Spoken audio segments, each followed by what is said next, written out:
Baik, mungkin kita mulai aja ya untuk materi hari ini. Ya sebenarnya untuk mata kuliah pengendalian pencemaran lingkungan ini kan diamput 3 dosen ya. Nah biasanya yang pertama itu Prof. Nanding terlebih dahulu. Nah tetapi karena ada beberapa hal gitu ya, sehingga eh, untuk semester kali ini saya terlebih dahulu yang mengampu gitu ya. Oke, ini saya share untuk kontrak kuliahnya sebentar ya.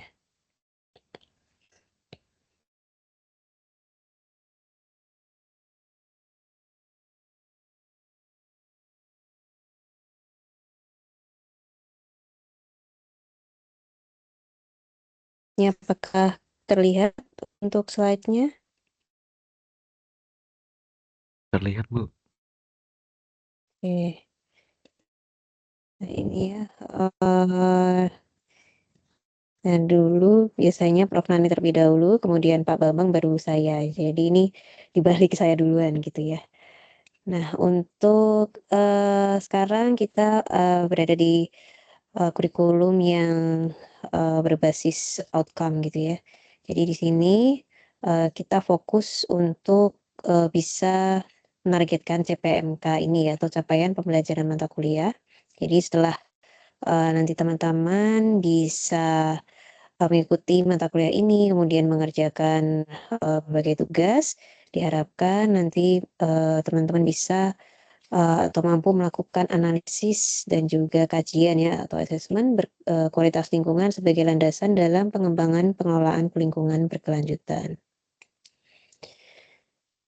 Untuk materinya atau bukan kajiannya ini malah belum diupdate ya tanggalnya. Ini ada kalau di lingkungan itu kan ada berbagai komponen ya, ada ya secara garis besar ya ada air, ada tanah, ada udara, dan mungkin nanti ada beberapa jenis limbah begitu ya, ada limbah yang berbahaya dan juga beracun ya atau B3, dan juga di sini ada limbah radioaktif juga gitu ya. Ini beberapa materinya, ini ada overview pollution, kemudian water pollution, and point and non-point, water quality management, wastewater management, solid waste management, hazardous waste, dan seterusnya ya. Nah, kemudian ada tanah ya, soil pollution, dan juga control and management. Nah, kebetulan untuk mata kuliah ini saya mengampu untuk bagian udaranya ya. Jadi di dalam udara tersebut itu kan ada berbagai macam pencemar juga ya. Jadi ada pencemar fisik atau mungkin juga kimia. Nah, nanti untuk hari ini kita akan bahas dulu yang untuk pencemar fisiknya ya atau kebisingan ya, noise pollution. Kemudian ini ada beberapa uh, ya law and regulation of pollution, baik itu di luar di luar di secara global gitu ya, dan juga di Indonesia ya, secara umum. Kemudian ada sedikit tentang environmental risk analysis. Dan ya mungkin disclaimer dulu ya, meskipun di sini saya mengampu, ya saya kan untuk bidang kompetensinya itu teknik lingkungan ya. Jadi memang saya lebih banyak ke aspek keteknikannya. Dan biasanya untuk kepakaran saya sebenarnya lebih banyak ke air ya, terutama untuk polutan feed and transportnya. Nah ini jadi untuk udara tentunya saya juga bisa begitu ya, tapi untuk riset-riset ya mungkin tidak terlalu banyak ya saya di situ. Kemudian ini silabusnya mungkin ini apa namanya beberapa keywordnya ya. Ini slide-nya kontrak kuliahnya disusun oleh Prof. Naning ya.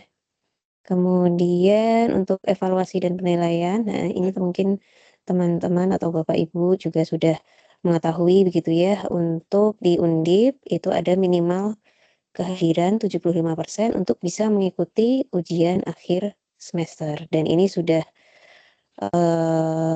masuk ke dalam sistem informasi begitu ya. Jadi kalau misalnya kehadirannya kurang, maka nilai UAS-nya tidak bisa dimasukkan. Kemudian ada tes atau kuis tentatif ini ya setelah tatap muka. Dan ini untuk penilaian lainnya ada aktivitas partisipatif, ada hasil proyek, tugas, kuis, UTS, dan UAS. Dan untuk tugasnya ini tadi ya terus terang ini dari Prof. Naning, jadi untuk tugas dari saya mungkin akan berbeda begitu ya. Nanti kita bahas minggu depan saja untuk tugas dari saya. Jadi kalau tugas dari Prof. Naning ini ada 2 ya, jadi harus ada output papernya yang siap submit jurnal. Kemudian untuk ada tugas yang kedua ini problem based learning ya. Ini outputnya berupa video gitu ya. Mungkin nanti akan dijelaskan lebih lanjut oleh Prof. Nani, berarti di pertemuan ke-5 ya. Ini ya email beliau. Oke, sampai di sini barangkali ada yang ingin ditanyakan atau mungkin ada usulan? Komentar?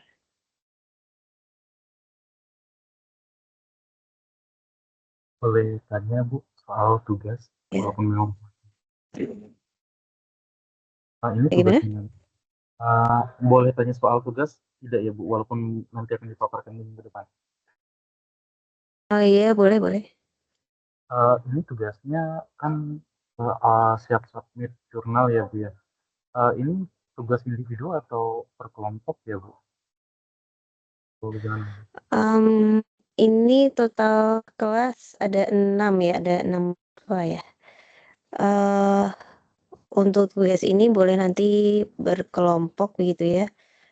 Berkelompok dua mahasiswa gitu, per kelompok 2 mahasiswa. Nanti mungkin papernya tidak full paper gitu ya, kan paper itu ada berbagai macam jenis ya, ada yang full paper mungkin bisa jadi halamannya atau mungkin kata-katanya antara 6.000 sampai 8.000 kata begitu ya. Nah, kemudian ada yang namanya short communication. Short communication. Nah, itu bisa hingga 4.000 kata. Nah, nanti kalau dari saya cukup short communication aja begitu. Dan tentunya bukan yang original research paper ya. Kalau nanti kan teman-teman lulus salah satu syarat lulus itu kan ada publikasi ya. Nah, kalau publikasi itu berdasarkan data-data penelitian begitu ya. Jadi kalau data-data penelitian, nah kemudian dibahas gitu ya, ada findingnya atau bahkan new finding. Nah itu nanti kalau teman-teman publikasi ya, itu masuknya ke original research paper ya. Nah inilah yang bisa menjadi syarat kelulusan itu. Tapi kalau di UNIP sepertinya untuk paper yang mereview itu masih diperbolehkan ya untuk syarat kelulusan S2. Di sini tenang aja bukan yang berat gitu ya, papernya yang ringkas ya, versi ringkas. Tapi nanti silakan nanti ditanyakan ke Prof. Naning ya untuk tugas ini dari beliau seperti apa begitu ya. Baik Bu, terima kasih. Masih ada pertanyaan lagi?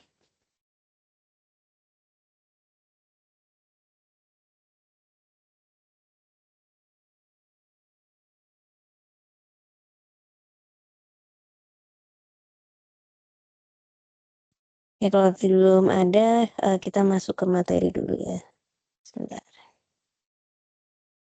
Ya mungkin perlu diingat juga bahwa mata kuliah ini bobotnya 3 SKS ya untuk kurikulum sekarang, jadi cukup besar gitu ya. Jadi oleh karena itulah beban tugasnya juga relatif besar gitu ya.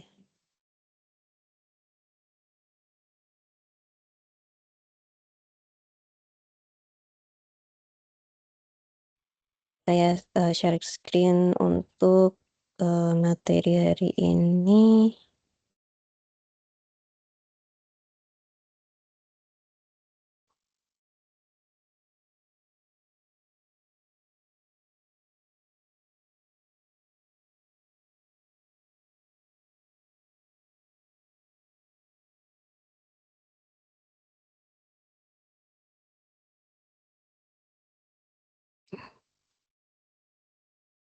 Apakah sudah terlihat slide-nya? Sudah, Bu. Baik. Ini, untuk hari ini kita bahas dulu, kebisingan ya. Nah, ini beberapa ada berita gitu ya. Mungkin teman-teman pastinya sudah tahu ya secara, garis besar atau mungkin bahkan dulu juga, eee, sempat, mempelajari begitu ya tentang kebisingan atau mungkin sekarang pekerjaannya juga terkait dengan K3 itu pastinya sangat akrab ya dengan kebisingan gitu.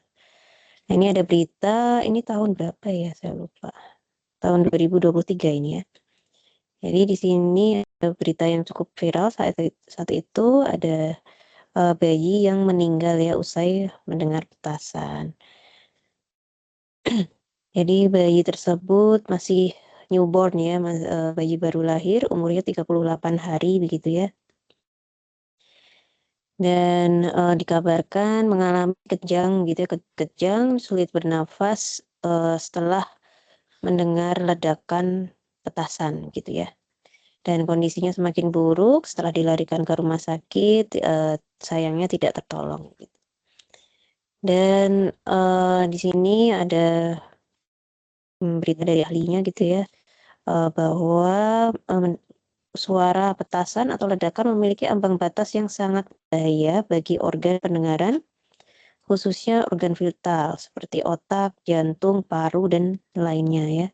Nah, pada suara petasan memiliki, frekuensi ini kurang tepat ya teman-teman, nanti juga pelajari lebih dalam ini untuk tingkat kekerasan suara itu bukan frekuensi ya. Jadi ini lebih tepatnya tingkat kebisingan begitu ya, tingkat kebisingannya 150 sampai 175 desibel. Nah, ini saya kopas aja ya dari berita gitu ya. Sedangkan manusia itu ada batasnya, yang biasanya terdengar itu 30 sampai 90 desibel. Nah, itu tentunya kalau di aspek kesehatan lingkungan kerja, itu ada batasan durasinya ya. Kalau misalnya durasi, 85 desibel, oh berarti masih boleh sampai dengan 8 jam gitu ya. Nah, kira-kira, barangkali teman-teman atau Bapak Ibu mengetahui apakah, tingkat kebisingan 150 sampai 175 atau, mungkin minimalnya ini ya 150 desibel itu diperbolehkan begitu. Mungkin ada yang mengetahui?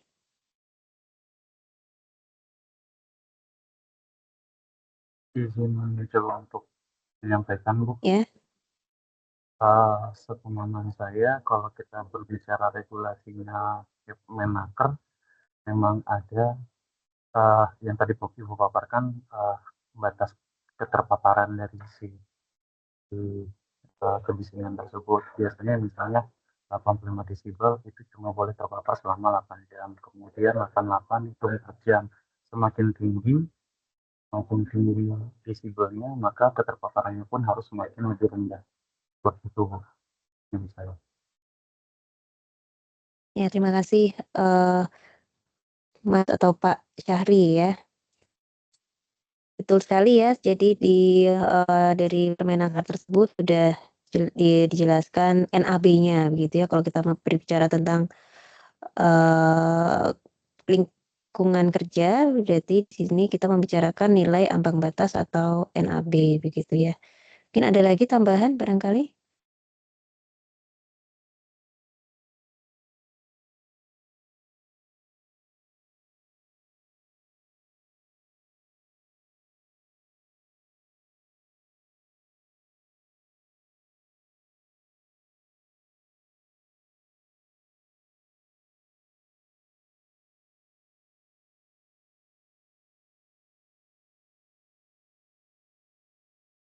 di peraturan tersebut, itu kan tadi ya semakin lama semakin tinggi tuh, tingkat kebisingannya ya. Jadi di situ juga ada peraturan di atas 140 desibel itu sama sekali tidak boleh begitu ya. Nah ini katanya kalau batasnya bisa sampai sekian gitu ya, kayak sampai 150 desibel dan kalau dari peraturan meskipun kita sepersekian detik pun itu tidak diperbolehkan gitu ya. Kemudian ini dampaknya yang lain ya bisa rusak atau mensensitisasi batang otak yang juga memiliki banyak fungsi seperti pernafasan, pendengaran, dan pengaturan suhu.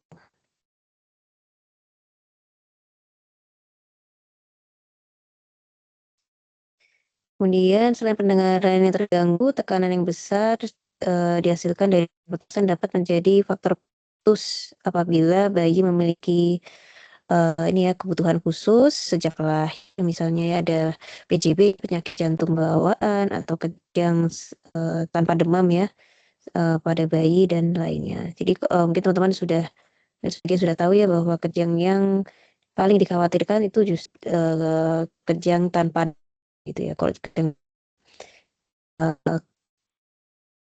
itu relatif lebih tidak berbahaya kata dokter gitu. Saya kan bukan dokter ya. Kemudian pastinya kasus ini tidak diteliti lebih dalam gitu ya sehingga penyebab pastinya tidak diketahui dan pastinya dilakukan otopsi begitu ya. Pastinya tidak bisa kita langsung simpulkan, tapi jangan lupa bahwa tadi ya dari berdasarkan peraturan saja sudah jelas gitu ya.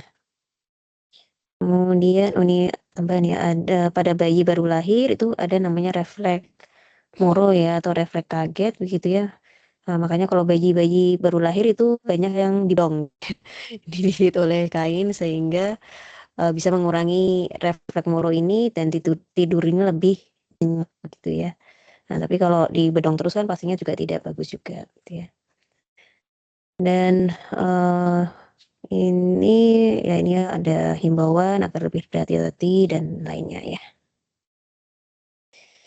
Dari sini kita bisa menyimpulkan ya kalau tadi pastinya di perumahan ini ya, di tempat tinggal bayi ini bukanlah tempat kerja gitu. Jadi bukan kebisingan lingkungan kerja ya, tetapi kebisingan lingkungan. Nah, kebisingan lingkungan ini pastinya para penduduk di sekitar kawasan tersebut berpotensi terpapar selama 24 jam gitu ya. Nah, apalagi bisa jadi untuk ibu rumah tangga atau mungkin anak-anak yang belum bersekolah, nah itu paparannya bisa 24 jam. Jadi berbeda ya dengan lingkungan kerja, itu sangat dipengaruhi oleh durasinya ya untuk dampak kesehatannya begitu. Kemudian ini ya penyebab kehilangan atau gangguan pendengaran lainnya bisa jadi disebabkan oleh luka ya, luka pada telinga akibat ledakan, syok, pukulan pada kepala, atau juga infeksi pada telinga begitu ya. Jadi untuk misalnya pernah mengalami cedera kepala, bisa jadi terjadi gangguan pendengaran gitu ya, atau bahkan infeksi pada telinga gitu ya, apalagi infeksinya berulang kali terjadi gitu. Biasanya apa namanya itu, membran pendengarannya bisa melengkung gitu, kalau sudah melengkung itu bisa terjadi gangguan pendengaran. Nah ini definisinya begitu ya.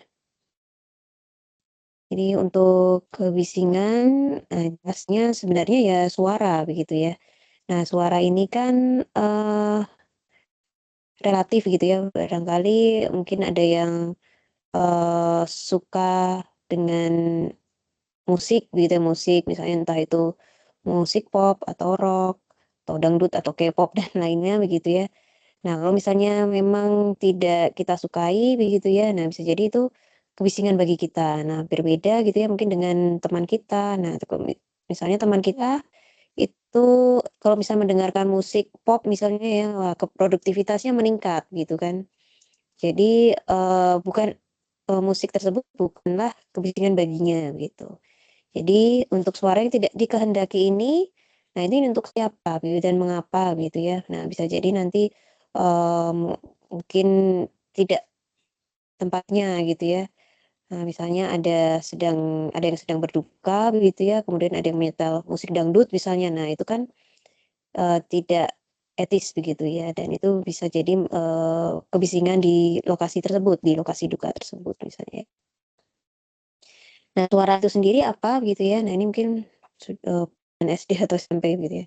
Nah, suara itu ada sensasi yang diterima telinga sebagai akibat fluktuasi tekanan udara terhadap, tekanan udara yang stabil. Nah, ini, pastinya untuk kebisingan ini merambatnya via udara begitu ya. Nah, umumnya via udara, tetapi tentunya, eee, sebenarnya bisa merambat gitu ya, merambat melalui media lainnya gitu, baik aliran atau padatan gitu. Nanti kita cek kita, bahas lagi. Ini pada umumnya kan merambat via udara dan di sini kita lihat ya ada tekanan udara. Nah, tekanan udara inilah yang kita jadikan patokan gitu ya. Nah, kalau misalnya kita gunakan yang subjektif seperti tadi ini, yang untuk siapa dan mengapa, nah itu kan subjektif ya dan tentunya secara ilmiah itu, sulit untuk kita buktikan gitu. Nah, oleh karena itu kita menggunakan, parameter yang kuantitatif gitu ya dari, tekanan udara tersebut. Nah, telinga akan merespon fluktuasi kecil, dengan sensitivitas yang sangat besar ya, dan bising ini ya, juga bisa diartikan sebagai energi teman-teman ya, yang bisa dikonversikan dalam media udara, cairan padatan, dan pastinya tidak tampak dan dapat memasuki telinga serta, menimbulkan sensasi pada alat dengar.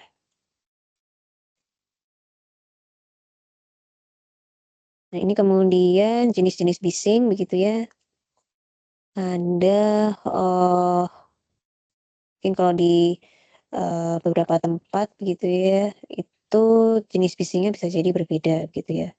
Nah, misal di pabrik gitu ya, nah di dalam, pabrik ada ruang mesin begitu ya. Nah, itu bising dalam, ruang mesin itu bisa jadi sumber, kebisingannya tidak hanya satu gitu. Nah, makanya di sini, dan suara mesin itu biasanya kan untuk pabrik manufaktur begitu ya, itu suaranya, eee, stabil gitu, stabil atau steady. Nah, makanya ini namanya steady wideband noise. Nah, wideband ini karena frekuensinya lebar gitu ya, karena berasal dari berbagai macam, sumber suara, bisa jadi mesinnya beda jenis begitu ya dan jadi satu, sehingga ini frekuensinya lebar. Kemudian ada yang, steady narrowband noise, jadi hanya beberapa frekuensi saja begitu ya, misalnya di sini dicontohkan ada suara gergaji bundar saja begitu ya. Kemudian impact noise, nah ini seperti kejutan singkat berulang. Jadi, bukan frekuensi, apa namanya, kejadiannya itu singkat gitu ya, sangat singkat, tapi biasanya intensitasnya atau tadi ya tingkat kebisingannya itu tinggi begitu. Nah, ini namanya impact noise. Ini contohnya revetting atau, bisa jadi yang apa ya, yang mesin untuk paku bumi itu juga yang jedung itu ya. Nah, itu juga termasuk impact noise. Kemudian intermittent noise, nah ini kalau misalnya dekat dengan bandara begitu ya, sering kali dilewati pesawat. Nah, itu namanya, bising terputus gitu ya. Jadi, ini juga merupakan efek Doppler gitu ya. Itu, dari yang frekuensinya, terdengar, eee, rendah begitu ya, kemudian tinggi, kemudian kembali rendah gitu ya. Itu namanya bising terputus dan ini pastinya bertahap gitu ya perbedaannya.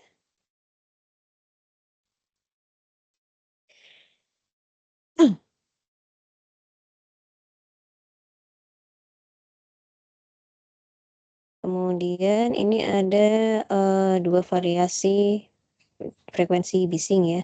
Ada yang frekuensi tinggi, biasanya mesinnya itu bergerak dengan cepat gitu ya, sehingga menimbulkan, kebisingan dengan frekuensi yang tinggi. Di sini frekuensi ya, bukan tingkat kebisingannya atau tingkat kekerasan suaranya ya. Jadi suaranya seperti apa ya, menginging gitu ya bahasa Jawanya. Eee, Kemudian yang rendah ini biasanya mesin yang bergerak lambat. Nah, ini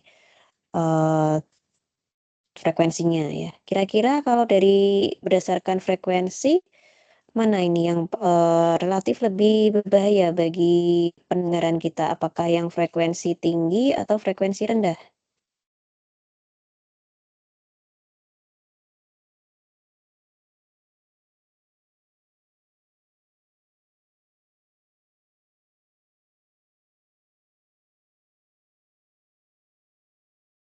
Izin Bu, mungkin frekuensi tinggi. Ya, alasannya?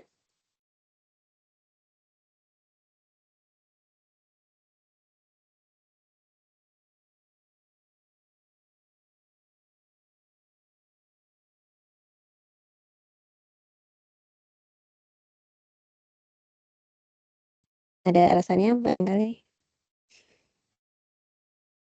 Oh iya Bu, mungkin dari frekuensi tinggi karena eh,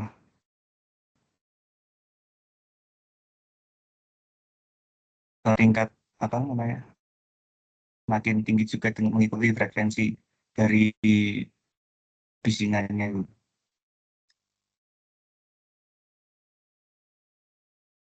Ya, terima kasih Pak atau Mas Yudia Ardi ya.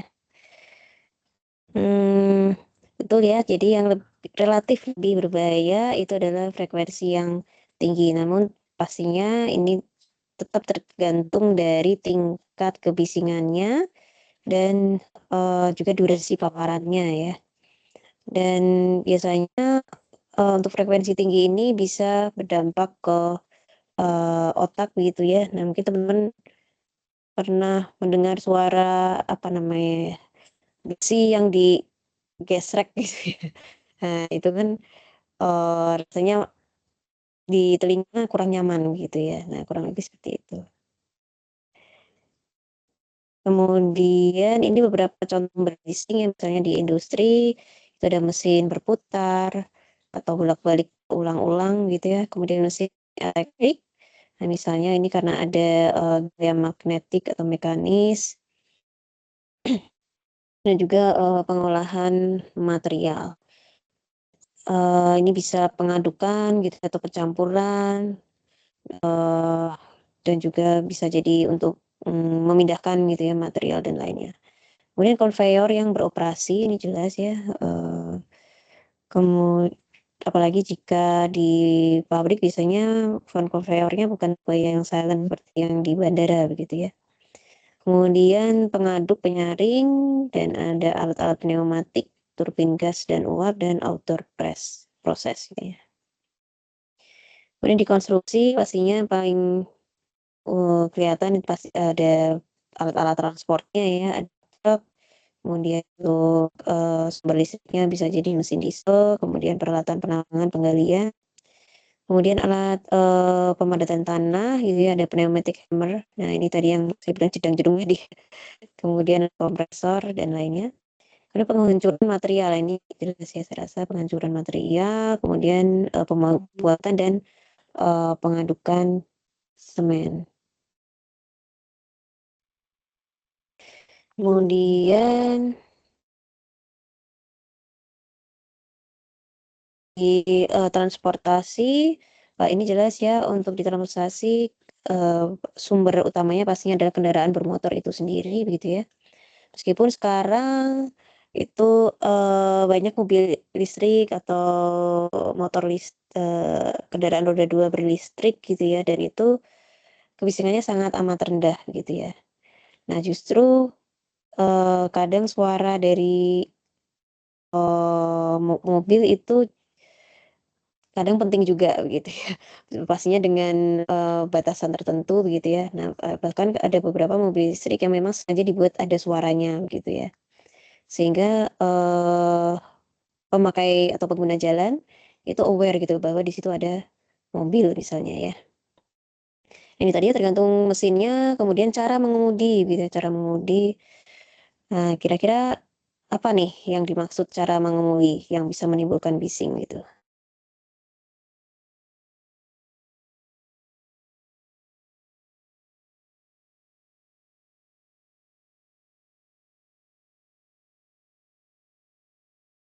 Nah, misalnya mungkin beberapa orang suka banget gitu ya dengan menyalakan klakson gitu ya, dikit-dikit klakson gitu ya.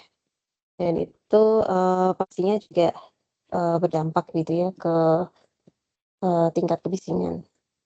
Sebentar ya, ini baterai saya habis, sebentar ya.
Baik, kita lanjutkan ya, maaf tadi sempat, lowbat.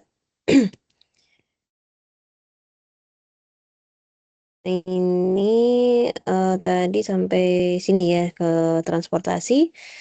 Jadi tadi, selain membunyikan klakson gitu ya, ada juga yang suka ngepot-ngepot gitu ya, atau mungkin menggunakan knalpot brong gitu ya. Nah, itu kan, tergantung pengemudinya gitu ya.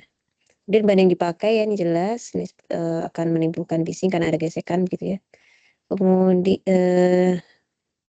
Nah, untuk bising di transportasi di jalan raya begitu ya, mungkin banyak sekali yang, mmm, meremehkan gitu ya. Nah, ternyata ada studi begitu ya di India begitu ya, mungkin teman-teman yang hobi nonton Bollywood mungkin ya. Nah, itu, eee, hobi banget gitu ya untuk menyalakan klakson gitu ya. Nah, itu di, penelitiannya dilakukan, pada supir ya, supir taksi. Nah, ternyata, supir taksi tersebut antara daya dengarnya ya, kemampuan mendengarnya antara telinga kiri dan kanan itu berbeda secara signifikan gitu ya. Nah, ternyata telinga yang dekat dengan jendela mobil taksi tersebut itu kemampuan mendengarnya jauh berkurang gitu ya. Nah, ini kan jelas ya, ini kan, dampaknya, terjadi karena kebisingan di lingkungan kerja ya, kalau bahasa ilmiahnya NIHL gitu ya, Noise Induced Hearing Loss gitu. Kemudian pesawat terbang, nah kalau pesawat terbang ini sangat amat jelas ya teman-teman, kebisingannya seperti apa gitu ya, dan banyak sekali pengendaliannya di sekitaran bandara dan juga, pastinya di, daerah, eee, runway dan juga di, mmm, tempat parkir pesawatnya gitu ya. Nah ini, pada saat pesawat terbang take off dan landing, nah ini kan 2 aktivitas yang relatif lebih berbahaya gitu ya, berbahaya, dan juga, energi yang digunakan juga jauh lebih besar gitu ya. Dan ini ternyata dari aspek kebisingan pun, pada saat take off dan landing itu juga, relatif lebih tinggi daripada saat sudah stabil di udara.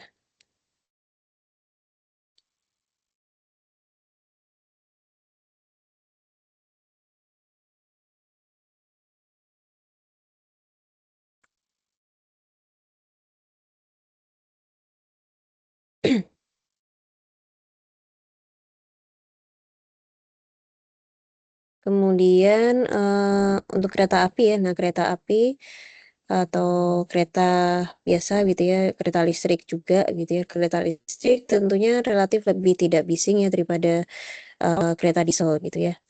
Dan juga kalau misalnya kereta tersebut melaju di rel yang terbuka begitu ya, tidak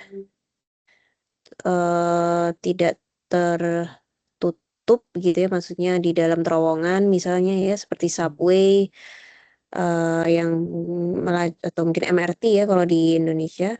Nah itu tentunya untuk subway yang atau MRT itu kebisingannya pasti jauh lebih tinggi ya, karena kan memantul bisa jadi masuk kembali ke gerbong. Nah oleh karena itu sangat penting bahwa eh, untuk desain gerbongnya yang di MRT itu pasti berbeda ya dengan yang di kereta api biasa.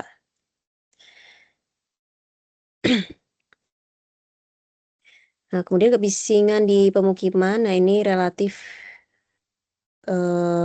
rendah ya kalau misalnya tidak ada apa namanya aktivitas khusus gitu ya.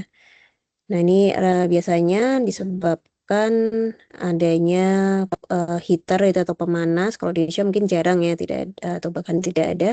Dan kalau kita pastinya ini ya AC. Nah AC ini tergantung ya pastinya mesinnya eh, apakah mungkin yang kalau biasanya AC yang zaman dulu itu relatif lebih bising ya daripada yang sekarang gitu ya. Dan ini dua hal ini berdasarkan penelitian merupakan sumber kebisingan yang paling utama di permukiman gitu ya. Nah ini pemukimannya betul-betul pemukiman ya, bukan yang sebelahnya restoran atau sebelahnya kafe begitu. Nah itu pastinya berbeda ya. Nah jadi eh, pastinya untuk penggunaan lahan ya, seharusnya memang sudah diatur begitu ya. Nah, mungkin di daerah Tembalang ini begitu ya, yang tadinya pemukiman, sekarang sudah jadi area komersil gitu ya, banyak kafe, banyak restoran. Nah, itu pastinya berbeda ya. Nah, seperti di dekat rumah saya begitu ya, itu dulu itu ada bar gitu ya. Jadi kalau setiap malam itu selalu ada apa namanya?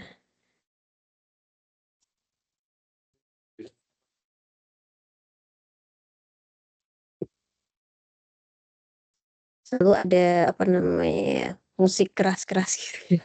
Jadi sangat mengganggu apalagi di dekat bar tersebut juga ada tetangga saya yang baru punya bayi begitu ya. Nah setelah COVID itu ternyata tutup gitu ya, dan sekarang sudah ganti banyak eh, resto lainnya gitu ya. Nah jadi curcol ya. Nah kemudian ada bising alamiah, itu ada faktor atmosferik gitu ya.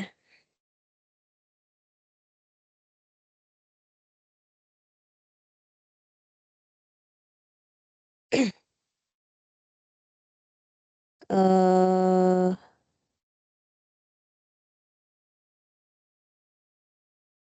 Misalnya di shop apa namanya.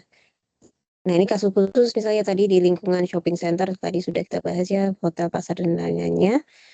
Kemudian kebisingan ini bisa jadi bervariasi terhadap waktu ya, tergantung aktivitas manusia. Nah, tadi ya seperti saya contohkan pada saat malam itu malah justru eh, ada aktivitasnya gitu ya di kafe atau bar tersebut gitu. Dan ini tentunya sangat mengganggu ya di lingkungan permukiman. Kemudian bising karena sebab tertentu, misalnya ada peristiwa alam, perang, pertunjukan, dan lain-lainnya ya. Nah ini apakah akan terjadi perang dunia ketiga? Nah, ini tentunya kita tidak mengharapkan ya. Nah peristiwa alam ini jelas ya seperti gempa, gunung berapi meletus, nah, apalagi itu ya. Nah itu pasti eh, terjadi kebisingan ya. Eh, nah ini ada beberapa aspek penting ya ini secara umum. eh, Dalam parameter kebisingan tadi, ini kita sudah bahas sebagian. Nah, ini adalah tingkat kebisingannya atau SPL gitu ya, di beberapa textbook menyebutnya SPL. Ini sound pressure level ya. Nah, ini adalah tadi perbedaan antara tekanan udara yang stabil yang menjadi patokan kita dan perubahan tekanan udara tersebut. Dan lamanya kebisingan. Nah, ini terkait dengan NAB tadi ya, durasi paparan. Nah, ini kalau di lingkungan kebisingan lingkungan tanpa kerja ya. Nah, itu tergantung apakah terjadi dalam rentang waktu tertentu begitu ya. Jadi ada kebisingan siang hari, kebisingan malam. Nah, itu sudah ada di peraturan juga ya. Kemudian pola kebisingan ya, tadi siklus siang malam seperti apa. Nah, ini diharapkan ini semuanya kalau misalnya kita sedang riset tentang kebisingan di lingkungan, nah itu harus ada perwakilannya begitu ya di jam sekian sampai jam sekian. Sehingga kita bisa mengetahui siklus di malam hari dan juga di siang hari. Kemudian kebisingan ambien. Nah, ini sangat mempengaruhi juga ya. Jadi misalnya tanpa ada sumber-sumber suara yang bisa kita definisikan gitu ya. Nah, itu kadang sudah ada kebisingan yang terukur gitu ya. Nah, itu namanya kebisingan ambien. Jadi background sound-nya ya. Nah, ini untuk baku tingkat kebisingan lingkungan ya yang biasa ya, maksudnya bukan yang biasa. Yang di pemukiman yang paparannya bisa jadi selama 24 jam gitu ya. Jadi kalau misalnya ada peraturan atau mungkin ada regulasi yang baru dan saya lupa update begitu ya, saya belum update, mohon bisa disampaikan saja ya. Nah, ini KPNLH yang 48 tahun 96 ini baku tingkat kebisingan ya. Ini bukan yang Permenaker tadi ya, yang bukan yang lingkungan kerja. Ini kita bisa lihat di sini, ini kebisingan rata-ratanya ya teman-teman ya. Nah, teman-teman harus nanti kita ketahui ya bahwa, parameter kebisingan ini sebenarnya merupakan hasil dari log ya, sehingga tidak bisa kita sembarangan menjumlahkan dan mengurangi atau merata-ratakan gitu ya. Karena perbedaan satu angka saja itu bisa berbeda 10 kali lipat dari tekanan udara tadi.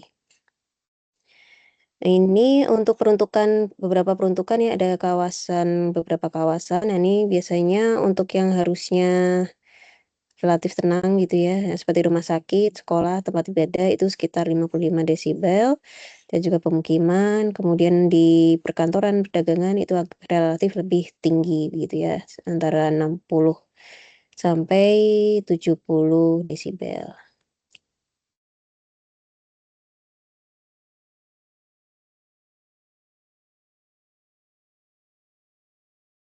Ini karakteristik bising, ada intensitas atau tekanan tadi ya, tekanan suara atau SPL tadi, sound pressure level. Ada juga yang mendefinisikannya dari intensitas suara. Kemudian frekuensinya dan durasi ya. Ini ketiga karakteristik ini sangat diperlukan. Karena semakin keras suara, maka semakin tinggi intensitasnya atau sound pressure levelnya. Kemudian biasanya frekuensi yang tadi ya, yang tinggi itu relatif lebih berbahaya terhadap kemampuan mendengar. Ini telinga manusia itu lebih sensitif ya terhadap frekuensi yang tinggi ini ya. Kemudian semakin lama durasi exposure semakin besar, semakin lama durasi exposure, maka semakin besar kerusakan pada mekanisme pendengaran ya. Ini jelas ya tadi misalnya yang di lingkungan kerja, selama 8 jam, maksimal itu terpapar 85 desibel.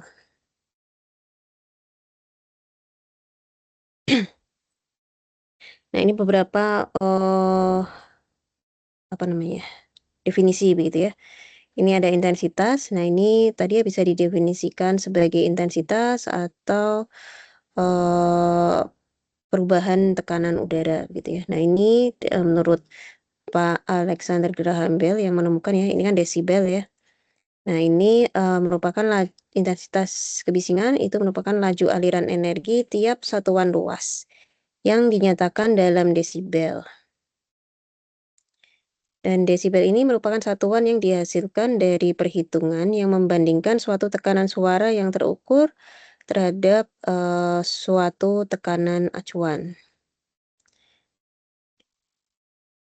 Nah, ini tadi ya dari definisi ini, maka kita bisa merumuskan seperti ini ya. Jadi desibel itu atau di intensity level itu 10 kali log intensitas yang terukur ya dibagi dengan intensitas acuan. Nah, acuannya tadi ini ya sebesar 0,0002 Den per sentimeter persegi. Ini kenapa ada desinya begitu ya? Nah, ini bukan istrinya Pak Alexander Graham Bell namanya Desi begitu ya. Nah, tetapi karena ini ada dikalikan 10 ya, dikalikan 10. Jadi ini memang ini lognya adalah dasar log 10 ya. Nah, log 10 bukan yang ln ya. Nah, kalau ln itu kan 2,3 kalau nggak salah ya. Nah, ini log 10. Jadi ini 10 kali log 10 ya. Kemudian intensitas yang terukur dibagi intensitas acuan. Kalau kita ingin menggunakan pressure-nya bagaimana? Nah, ini ada seperti ini ya. Definisinya adalah 10 untuk pressure ya, 10 kali log perubahan tekanan suara yang terukur dibagi dengan tekanan suara acuan. Nah, di sini tekanan suara acuannya 2 kali 10 pangkat minus 5 Pascal. Nah, ini kalau log ada kuadratnya ya di sini ya. Ini bisa kita turunkan menjadi 20 ya. Jadi 20 kali log P per P0 ya ini ya. Karena intensitas sebanding dengan kuadrat tekanan bunyinya. Ini sampai di sini ada yang ingin bertanya barangkali?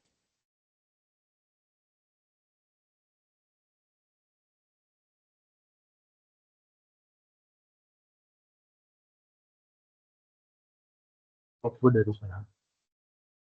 Jika sudah cukup kita lanjut ya.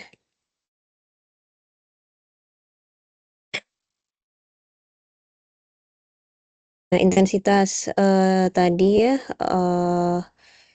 ini juga bisa kita definisikan sebagai energi ya, energi yang menembus suatu luasan tertentu gitu ya. Nah, kira-kira dari sumber suara begitu ya. Nih kita membayangkannya 3D ya. Nah, 3 dimensi. Nah, itu bentuk dari perambatan gelombang bunyi itu seperti apa? Apakah bentuknya balok, kubus, silinder, atau apa? Perambatan bunyinya. Jadi misalnya dari saya suara ngomong nih, nah itu perambatnya seperti apa gitu. Nah, gelombangnya pasti ya, gelombangnya kan ada bukit, ada lembah itu ya. Nah, kalau kita lihat secara realnya, secara 3D-nya itu seperti apa? Mungkin ada yang bisa bantu jawab?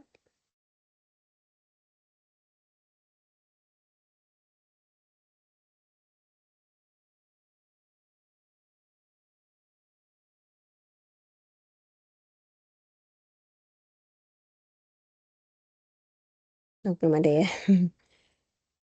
eh Pastinya kalau kita ada sumber suara gitu ya. Nah, itu perambatan gelombangnya itu kan semakin lama semakin melebar ke seluruh arah gitu ya.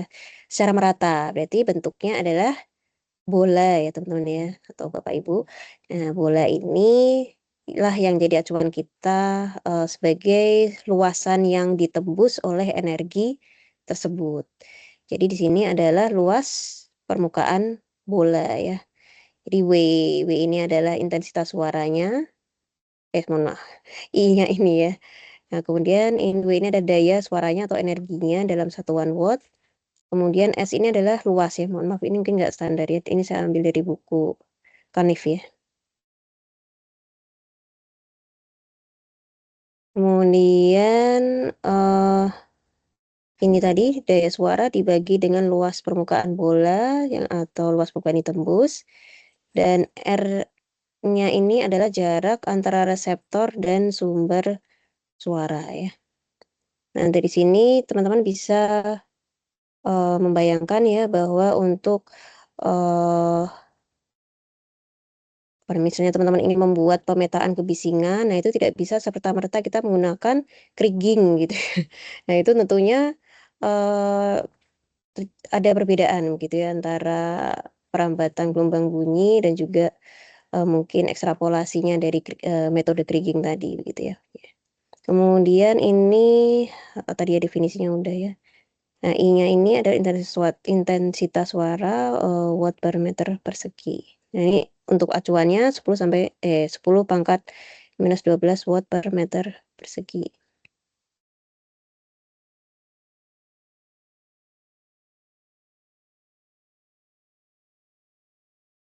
Kemudian ini ada beberapa tipe alat ukur ya. Jadi untuk mengukur tadi tingkat kebisingan atau sound pressure level atau mungkin tingkat intensitas suara begitu ya.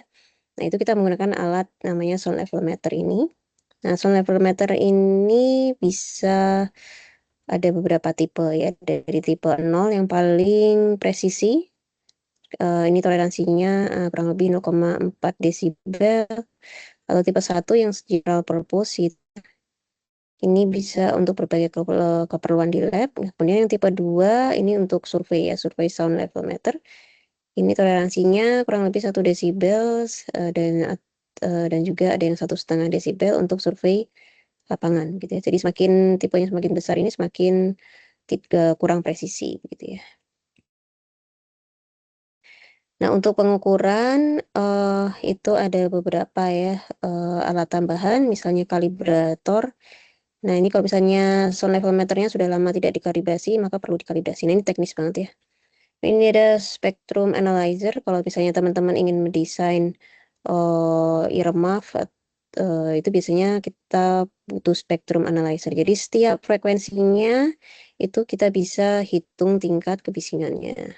Kemudian windscreen ya. Nah, ini karena gelombang suara ini mudah sekali terdifraksi gitu ya, bisa bisa berbelok gitu ya. Nah, apalagi ada angin itu juga sangat bisa untuk belok. Kemudian perekam ya untuk menginformasikan tambahan grafik atau nilai sinyal kebisingan dan kemudian pastinya stopwatch ya. Nah, kalau misalnya sound level meter teman-teman tidak ada loggernya begitu ya, maka teman-teman harus mencatatnya secara manual ya. Biasanya setiap 5 detik dicatat gitu ya selama bisa 1 menit gitu ya, sehingga nanti bisa kita hitung gitu ya untuk rata-ratanya gitu ya. Nah, rata-ratanya tadi pastinya bukan rata-rata aritmatika ya. Kemudian ini kriteria, nanti mungkin kita bahas lagi ya. Kemudian ini kriteria lokasi yang dipilih, pastinya sangat tergantung dengan tujuan kita ya. Tujuan entah itu tujuan survei atau tujuan penelitian atau lainnya gitu ya. Nah, ini lokasi yang dipilih bisa daerah tempat orang bermukim atau beraktivitas, kemudian pastinya kita sebisa mungkin tidak ada penghalangnya sih, karena kan tadi ya gelombang suara itu kan reflektif gitu ya, bisa memantul gitu ya. Nah, kita jangan sampai terganggu oleh dinding dan pastinya pengambil sampel itu sendiri atau kitanya gitu ya, malah misal kita dekatkan dengan badan kita, nah itu bisa mantul juga ya. Kemudian ya ini tergantung ya, tidak selalu 5 tempat yang berbeda, ini tergantung tujuan survei, tujuan pengukurannya ya. Kemudian aspek pengukuran ya. Nah, ini banyak kejadian yang harus diukur. Nah, misalnya ingin mengukur bisingan dari kereta api gitu ya. Misalnya dari kereta itu kan kadang ada pada saat melewati rel kemudian sudah tidak ada lagi gitu ya keretanya, itu tentunya sangat berbeda. Nah, itu banyak kejadian yang diukur itu harus kita perhitungkan, jangan sampai nanti kita malah kehilangan data puncaknya gitu ya. Kemudian berapa lama periode pengukuran? Apakah terus-menerus? Nah, tentunya idealnya terus-menerus kita ukur gitu ya, sehingga tidak ada kejadian yang terlewat gitu ya. Kemudian berapa lama sampling harus dilakukan? Apakah cukup 1 hari gitu ya? Atau mungkin butuh lebih, mungkin 3 hari dan seterusnya. Tentunya kalau misalnya kita mengukur kebisingan lingkungan perlu dipertimbangkan weekday dan weekend-nya ya, kapan hari kerja, kapan libur, dan lain-lainnya. Kemudian, nah ini tadi ya, ini ada namanya jaring pembobotan ya, atau weighting networks. Nah, ada 4 macam pembobotan, ada pembobotan A, B, C, dan D ya. Nah, kalau yang A ini yang rendah, kemudian inilah respon manusia terhadap tingkat bunyi yang rendah. Kemudian yang B itu yang sedang, C tinggi, D itu yang di airport. Nah, ini agak ini harusnya di-rotate ya. Nah, ini responnya ya terhadap pendengaran manusia pada frekuensi tertentu gitu. Ini mungkin saya skip aja ya.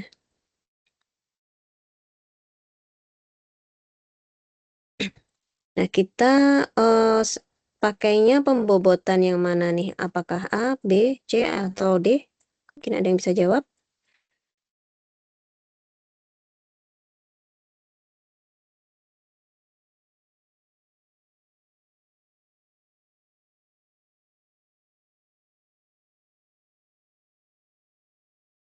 Nah, tadi kita kembali sedikit ya.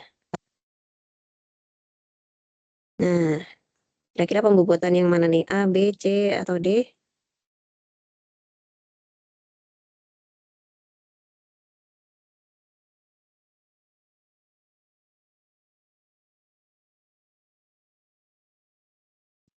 Nah, ini kelihatan ya.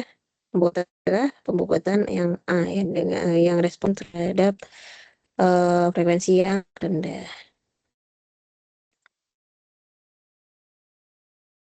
Kemudian ini tadi D yang di apa namanya?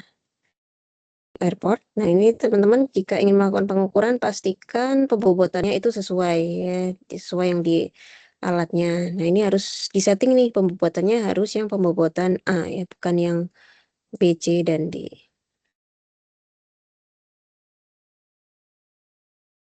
Ini saya rasa sudah expired, sudah tidak berlaku ya. Jadi kalau yang peraturan dulu dari Permenkes itu ada bermacam-macam ya.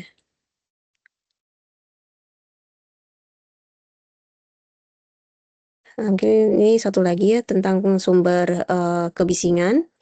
Jadi kalau tadi ada berbagai jenis kebisingan ya, ada kebisingan steady wide band noise, ada narrow band noise. Nah, itu belum meninjau jenis sumbernya ya. Jenis sumbernya apakah berupa titik begitu ya, statis atau garis. Nah, biasanya kalau yang titik itu dia sumber kebisingannya sifatnya tidak bergerak ya, statis. Sedangkan yang garis itu sumbernya bergerak gitu ya, sumber kebisingannya bergerak. Misalnya tadi ya ada kereta api, ada kendaraan bermotor gitu ya. Nah, untuk sumber titik yang biasanya di pabrik manufaktur misalnya ya. Nah, ini kita bisa ukur gitu ya, bisa kita lakukan ekstrapolasi. Nah, misalnya kita mengetahui nih di titik L1 itu tingkat kebisingannya sekian gitu ya. Nah, nanti di jarak tertentu itu tingkat kebisingannya berapa. Nah, itu bisa kita hitung dengan persamaan ini gitu ya.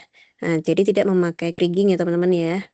Jadi kalau misalnya pakai server gitu ya, atau pakai ArcGIS, nah itu harus pastikan memang ekstrapolasinya yang menggunakan persamaan yang sesuai gitu ya. Tidak boleh asal, yang penting keluar hasilnya, nah itu tidak boleh ya. Jadi dasarnya atau konsepnya seperti apa itu harus benar terlebih dahulu gitu ya. Jadi model atau tools itu ya sebatas tools saja gitu ya, tetapi konsepnya tetap harus benar. Kemudian ini tadi misalnya ada beberapa mesin gitu ya di dalam suatu ruangan, itu kita bisa menggunakan rumus singkatnya gitu ya. Nah, ini kan rumusnya agak kompleks ini ya, rumus aslinya ya. Nah, misalnya sama-sama 85 desibel gitu ya, ada 3 mesin menyala bersamaan, masing-masing mesin 85 desibel. Nah, kita bisa dengan cepat tingkat kebisingannya bukan dijumlahkan ya, 85 desibel tambah 85 desibel tambah 85 desibel. Nah, itu kan jadi berapa ratus. Nah, tetapi kita menggunakan persamaannya ini ya. Jadi ini terlihat kompleks ya teman-teman, tapi sederhananya seperti ini. Karena ini pakai log ya. Nah, jadi untuk nilainya ini harus kita kembalikan ke angka aritmatikanya gitu ya. Jadi kita anti logkan terlebih dahulu yang ini ya. Jangan lupa dibagi 10 dulu ya, mohon maaf ya. Jadi dibagi 10 terlebih dahulu, kemudian dilogkan, nah kemudian baru kita jumlah secara aritmatika gitu ya. Kemudian setelah diperoleh hasilnya, baru kita kembalikan ke satuan desibel ini. Jadi kita logkan terlebih dahulu, kemudian dikalikan 10. Nah, ini kan agak kompleks gitu ya. Nah, tadi kalau misalnya 85 desibel, ada 3 buah mesin, atau 2 ya di sini ya, ada 2 buah sumber yang tingkat kebisingannya sama, kita tinggal jumlahkan aja. Jadi kebisingannya bukan 85 tambah 85, tapi 85 tambah 3. Jadi 88 desibel, maka 170 desibel ya tingkat kebisingan totalnya. Kemudian jika ada 10 N buah gitu ya, sumber yang tingkat kebisingannya sama, maka bisa menggunakan persamaan singkat ini ya, 10 kali log N jumlahnya tadi, ditambah tingkat kebisingan yang tadi ya sudah diketahui. Mungkin sampai sini ada pertanyaan?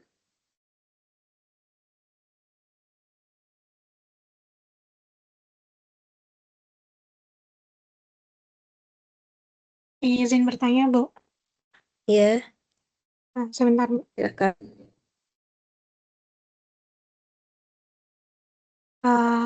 Bagaimana metode penelitian jika masyarakat itu terpapar secara simultan, Bu? Misalnya dari industri, lalu lintas, aktivitas sosial, atau yang lain-lain, Bu. Dan baku mutu yang dipakai kayak gitu, pakai yang mana ya, Bu? Terima kasih, Bu. Ya, terima kasih pertanyaan. Mungkin baku mutu terlebih dahulu ya. Berarti tadi kawasan pemukiman ya?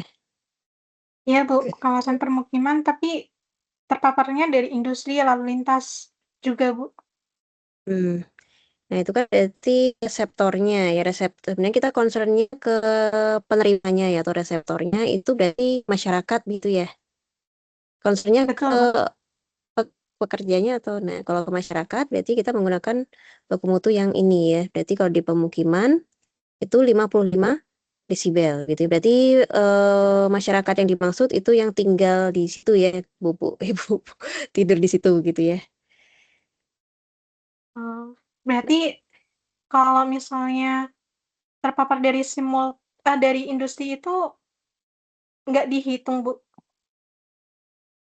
Nah, ini kan kita mengukur kebisingannya kan tidak bisa kita pilah-pilah begitu ya. Kita pilah maksudnya kita ukur aja yang kebisingan industri aja. Nah, itu kan tidak bisa. Yang terpapar di masyarakat itu kan sudah gabungan semuanya begitu kan ya. Nah, karena gabungan semua, jadi kita patokannya ini sebenarnya ada di sini ya untuk metode perhitungannya, terutama jika menggunakan sound level meter yang manual. Nah, itu kita biasanya misalnya dari antara jam 7 sampai 9, oke kita ukur di jam 8, nah, selama 10 menit gitu ya, kemudian kita lakukan pencatatan selama 10 menit tersebut, begitu ya. Nah, itu kan tingkat kebisingan yang diterima oleh masyarakat itu sudah merupakan gabungan gitu ya, dari industri, transportasi, dan lainnya. Nah, untuk misalnya kita ingin tahu nih kebisingan ambiennya berapa, nah kita cek dulu ada rentang waktu tidak pada saat industri, misalnya tadi ya ada industri atau mungkin transportnya tidak beroperasi begitu ya. Nah, itu bisa kita jadikan kebisingan ambiennya gitu. Baik, Bu. Terima kasih banyak, Bu. Sama-sama Mbak Novi ya. Kemudian ada lagi mungkin itu sudah cukup ya. Ini tingkat kebisingan tadi ya sumbernya apakah dia bergerak atau statis, dan tadi misalnya yang transportasi, nah itu jelas sumber bergerak ya. Nah, untuk ini gambarnya hilang. Ya, untuk yang sumber diam itu ada persamaan singkatnya sendiri ya. Nah, ini adalah S. Mohon maaf, ini kayaknya ke convert atau gimana ya. Nah, ini dari sumber pertama. Mohon maaf, ini adalah lokasi pengukurannya ya, lokasi pengukuran yang pertama dan yang kedua gitu ya. Nah, ini mungkin lebih enak dilihat ya. Nah, jika S-nya ini ya, S-nya adalah sumber, dan sumbernya ini kita lihat ini diam gitu ya. Ini jarak yang pertama ini 100 meter ya, 100 meter, kemudian ini 90 desibel kebisingannya. Ini adalah reseptor yang pertama ya, atau mungkin pengukur yang pertama, dan ini pengukur yang kedua. Misalnya kita hanya mempunyai data yang pengukur pertama. Nah, di titik yang lain ya. Jadi ini ceritanya di ekstrapolasi begitu ya, ekstrapolasi di P2 berapa gitu kan. Dan ini kita bisa dekati dengan persamaan ini jika yang sumbernya bergerak gitu ya. Kalau tidak bergerak kita pakai ini. Ini bedanya hanya di 20 dan 10 ini ya pengalinya ya. Ini rumus praktisnya ya. Nah ini tadi 500, isinya ini jaraknya ini SOO jadi 500 gitu ya, 500 dibagi 100 gitu ya. Nah yang diketahui yang P1 90 desibel, yang SL2 ini kita ingin ketahui gitu ya, kita ekstrapolasikan. Nanti kalau di jarak 500 meter gimana gitu kan. Nah ini ketemu kalau sumbernya diam itu, ini kenapa jadi gini ya? 76 desibel gitu ya. Nah, kemudian ini 83 desibel yang sumber bergerak. Jadi relatif lebih tinggi yang sumber bergeraknya ya. Kemudian ini contoh lain yang rumus praktis misalnya yang statis tadi ya, sumber titik. Nah, nanti di air dan udara itu juga sama-sama ada sumber titik dan sumber garis gitu ya. Jadi kalau kita melihat pencemaran gitu ya. Nah, nanti kita pelajari juga di udara gitu ya.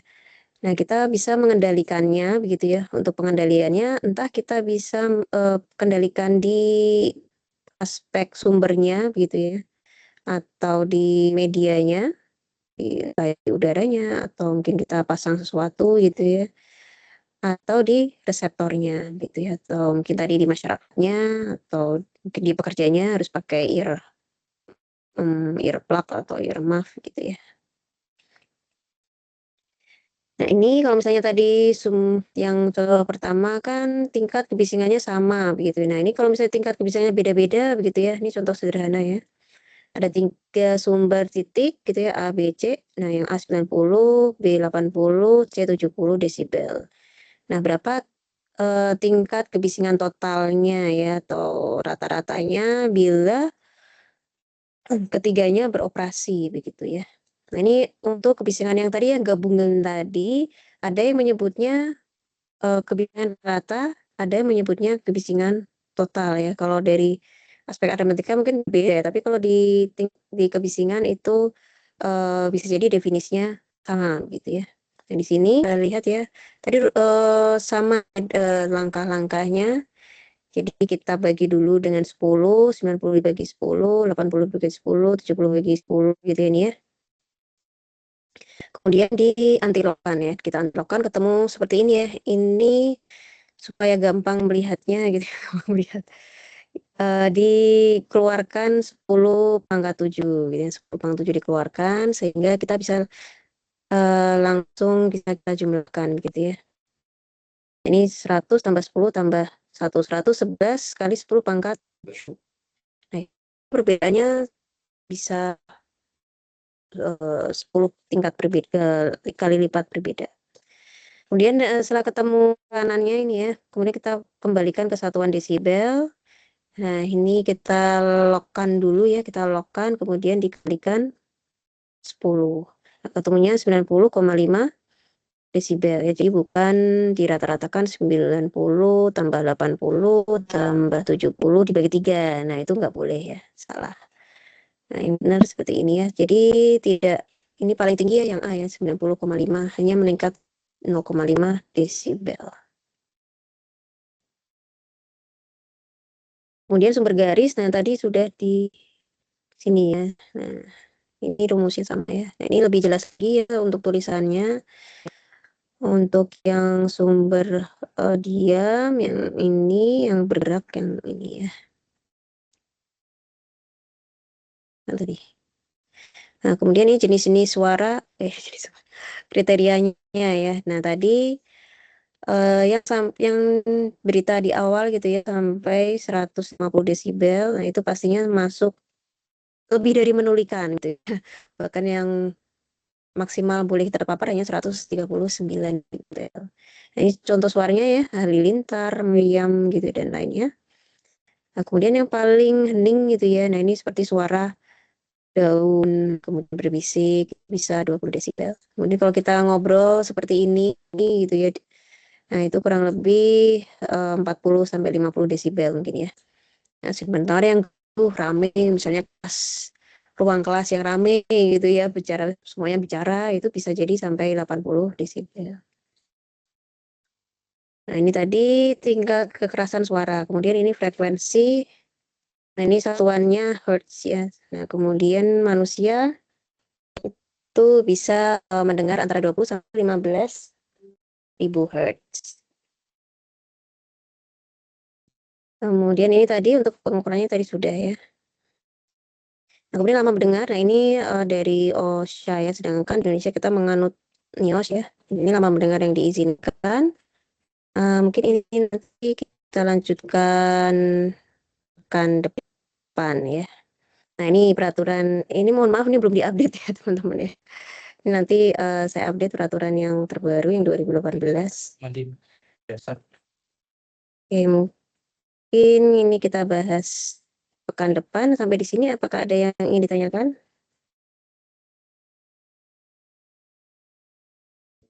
Untuk presensi, berarti ini hadir semua ya?